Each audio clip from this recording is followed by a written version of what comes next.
back into it. You're gonna eat lightning and crap thunder. I'm not sure what's worse, the fact that you're my coach, or that I'm worried that's something Pepper could actually cook. Hey, you're the one who said you should do a fighting character themed episode, so you need to get in shape to take on all the opponents you'll be facing. Why do I come up with these things? And is that your only attack? It's the only punching animatic I have right now.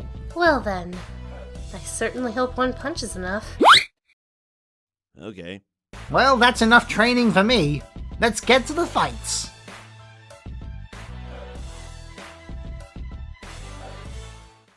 So, my first opponent comes to us from the Tekken franchise. Gonna be honest, never been much of a Tekken fan. I always felt the series was slow-paced and sluggish, and there's barely any fighters in the franchise that legitimately impressed me. However, the one character who always catches my eye is Yoshimitsu, the ever-changing samurai cyborg. That's right. Unlike most fighting games whose rosters stay mostly the same or have gradual design changes between games, Yoshimitsu had a unique and dramatically different design with each and every game. Just look at some of these styles. What's just as bizarre is this isn't the only game where this trend occurs. Soul Calibur does the same thing with their own version of Yoshimitsu. Apparently it's because the name Yoshimitsu is a title held by the clan of his origin. So there have been several Yoshimitsus as opposed to one wearing many masks.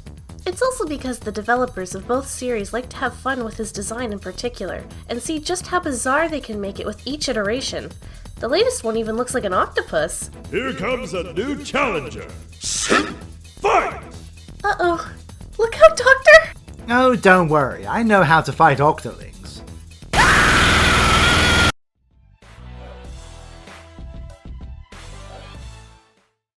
Okay, what do you get when you take Mufasa from the Lion King, make him human, and arm him with magical shape-shifting swords? You get Leo Whitefang from the Guilty Gear series. This guy just screams manliness, from his wild mane of hair, that rugged beard, that confident posture, and a voice smoother than Granny's home-churned butter. Here comes a new challenger. Fight! Oh no, another one! Chill, Messi. I'm about to get the drop on this guy. Crafty! Doctor, help me!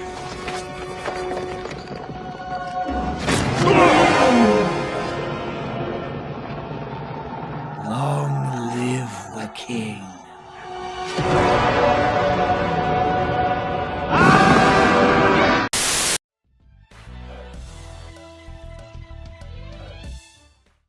Skullgirls has quite the eclectic cast, and such an appealing aesthetic for me.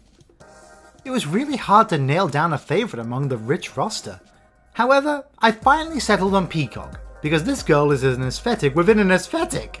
Much of Skullgirl's art direction takes cues from Art Deco influences as well as the 1920s noir genre aesthetics. Peacock, however, carries shades of the classic rubber hose style of cartoons of that era. The term is used to describe the noodle-like proportions of cartoon characters at the time, like classic Disney cartoons or countless Fleischer cartoons. So, she's essentially a living cartoon, even within the context of her own game's world. Here comes a new challenger. It's time to duel! Fight! Oh, Blob! Alright, Peacock, hold still. This is gonna hurt you a lot more than it hurts me. Take this, and that, and this, and that, and this and that, and this and that, and this and that, and this and that. Ah! I am Crafty, destroyer of evil!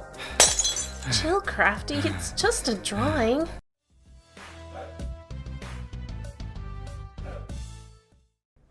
Morrigan Ainsland, one of the few survivors of the Capcom franchise Death Plague.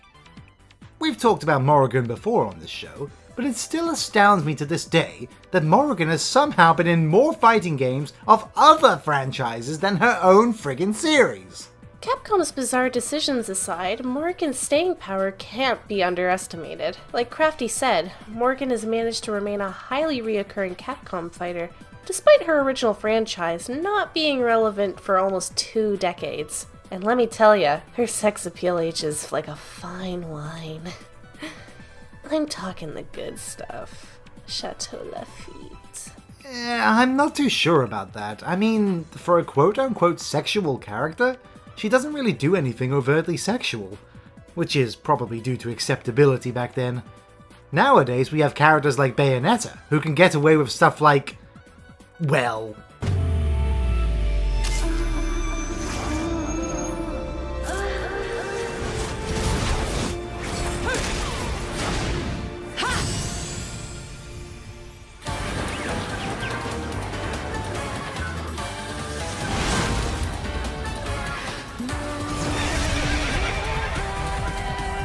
Okay, I'm definitely gonna be saving those for later, but, isn't this a show for all ages? Really? This coming from you? Here comes a new challenger. Don't be scared. Fight! Well, time to call in a favor with Madama Butterfly.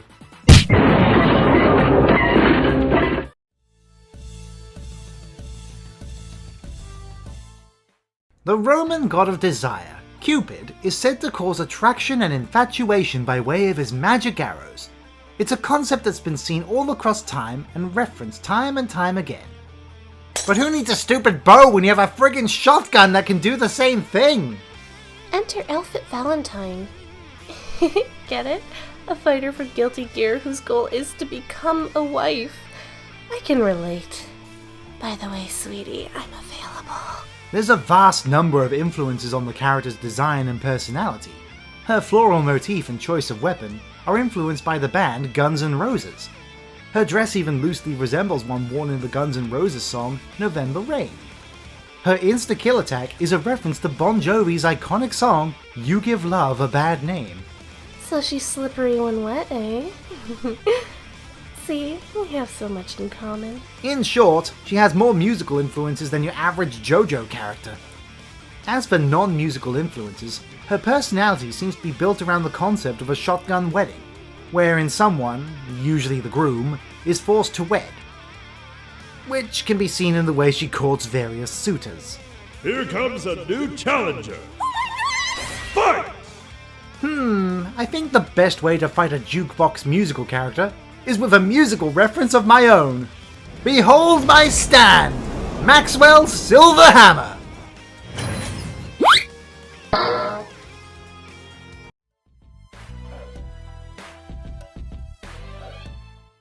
We have found a witch. May we burn her?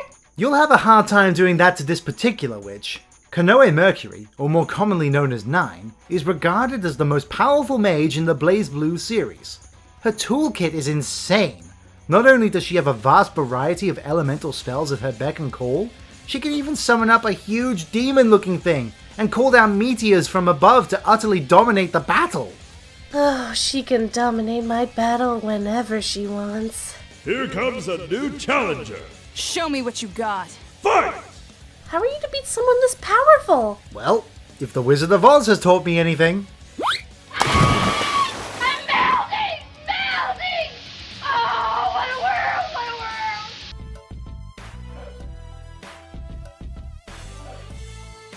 Slipping into our number 4 spot, we have Hakan, the Turkish oil wrestler.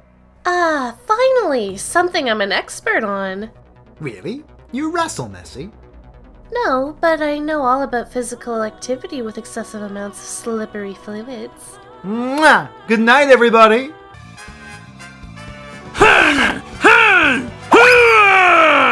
Here comes a new challenger. Looks like it's time to oil up. Fight! Watch out, Crafty! I won't walk away the loser today.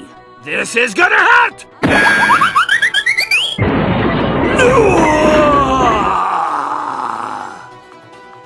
Wow, how did you beat him? Oh, I didn't have to do anything. He's a joke character. He defeated himself.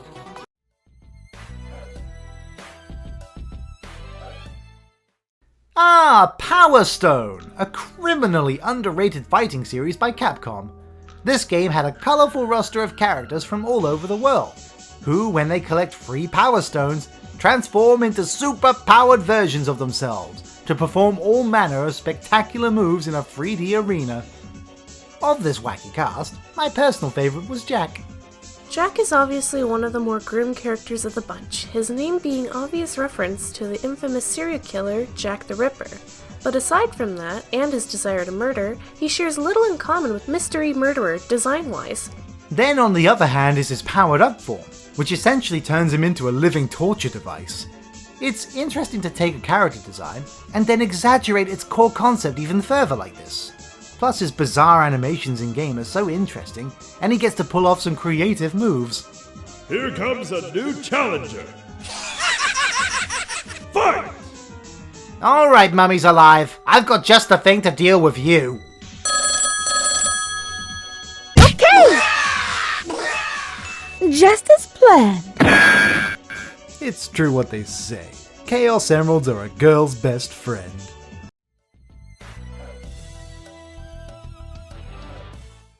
So let me get this straight. You ranked this guy over Morgan? Oh, I can't wait to see you justify this. Okay, going to be brutally honest. I never really knew much about Jeddah for the longest time. Like I've said in previous episodes, no one really remembers the Darkstalkers franchise for its male characters. Which is why I was surprised to find he was included in the roster of Marvel vs. Capcom Infinite, over some of the other Darkstalkers mainstays of the Versus series. And then I saw him in the story mode of the game, and goodness gracious me, I couldn't help but become a fan. Watching Jeddah in the story mode is like watching vintage Tim Curry. He's so over the top and theatrical in his delivery, and so unabashedly wicked. He's just so much more fun to watch than Morrigan. So that's why he's higher on your list? Actually, it's because I'm still under contract with him as penance for episode 23. Speaking of which, here's another ad. Hello, mortals. Jada Doma of Jada and Jada Law Services here. Has this ever happened to you? Or this? Or this? I have news for you. That's not going to work on me a third time. Or perhaps even this?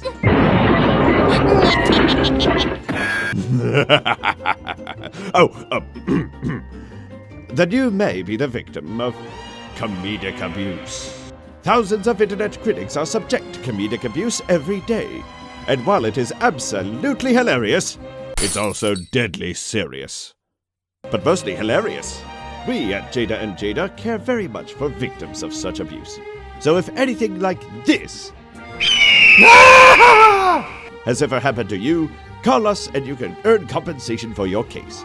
Just listen to these testimonials.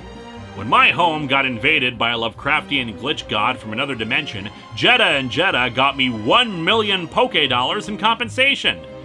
Now I can finally afford that bicycle. Thanks, Jeda and Jeda. I got a whole horde of bananas for when a Donkey Kong amiibo sucker punched me straight in the jaw. I lead a weird life, okay? I remember a few years ago when my best friend turned arch nemesis because I killed his wife. And then he tried to get back at me by attempting to start the apocalypse with a massive zombie virus that I had to stop at the source by burning down an orphanage and everyone inside. Jeda and Jeda made sure that the right evidence didn't show up in trial, and because of double jeopardy, I'm able to show my gratitude. Thank you, Jeda and Jeda. I'm going to need your services again sometime soon. So, call Jada and Jada now at 666-666-6666. Because with any other lawyer, you're in for one hell of a time. Oh, Crafty, you little sellout. Here comes a new challenger. Fight! Wait, you're not Jeddah. Huh. Seems Jeddah has elected to fight me in court instead. I know he won't beat me here. Here's a couple of honorable mention contenders I didn't feel like throwing down with on my list. Raphael from Soul Calibur. I loved this guy in Soul Calibur 2. He was a suave and confident swashbuckler, and I loved his quick attacks with his rapier. However, from the third game onwards, he became a mopey edgelord vampire, and all those fun qualities were drained away. Hence why I'm only considering him an honorable mention. Lord Raptor from Darkstalkers. I've talked about this fellow on the show before too, so I won't regurgitate what I've said about him before. But I will say the only reason he didn't make it on the full list, And let's be honest here, no one remembers Darkstalkers for the male characters now, do they? Ryu Hayabusa from Dead or Alive. What's funny about this guy is he has the exact opposite situation to Lord Raptor. In a game full of female characters, Ryu Hayabusa is one of the standout characters from the series, even having his own franchise, Ninja Gaiden. There's definitely a coolness factor at play here with his sleek and stylized ninja outfit. So it's pretty easy to see how he became such a popular character in the franchise. So you could consider him number 11. Now go on, off you go. You get to live to fight another day.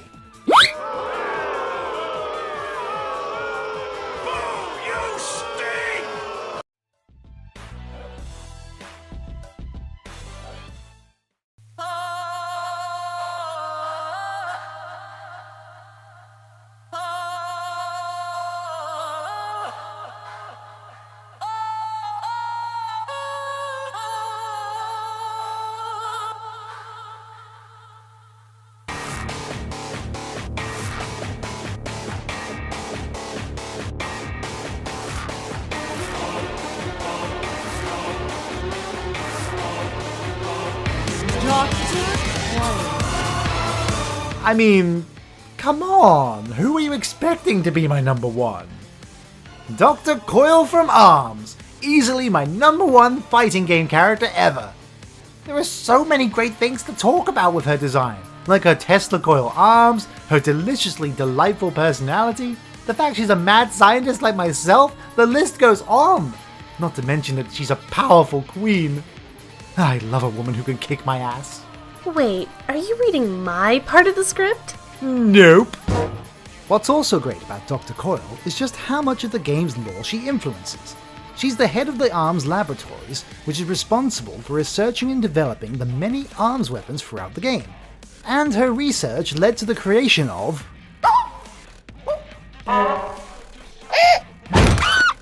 that abomination! As well as the mechanical doppelganger of Springman, Springtron.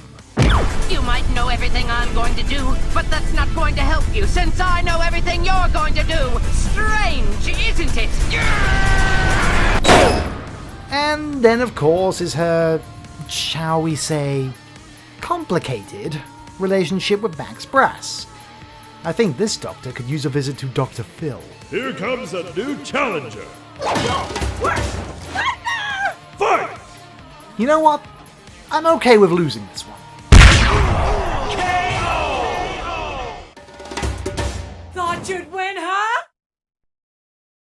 Wow, Doctor. I can't believe you actually defeated, most of those fearsome fighting foes. What happens now? Well, usually after going through the arcade mode, you have to fight the boss at the end. So, I guess... Huh? What was... Wait a minute. Is that... Yes! And now, the final challenger! Yes, you lanky sausage! 'Tis I, Discus Tilda, here to thwart your dreams of achieving victory this day. I've been training in the mountains, sought guidance from Shaolin monks, taught the art of ninjutsu, and watched every season of Walker Texas Ranger, so that I, Discus Tilda, can best you in hand-to-hand combat. Now, face me, you twiglet-looking sod. Curse you, you nonce! Best part about only having one punch animatic? It gives me a killer uppercut. Did anyone get the license plate on that hippo? See you next month, guys!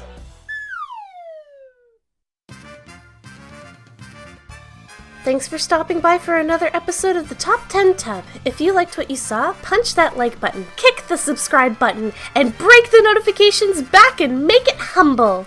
Be sure to buy our merchandise on TeePublic and pledge to us on Patreon to build that special meter. And be sure to tell us your favorite fighting game characters in the comments below. Tune in next month to see what monsters are pulled from our decks as we count down our top 10 Yu-Gi-Oh monsters. Until then, goodbye!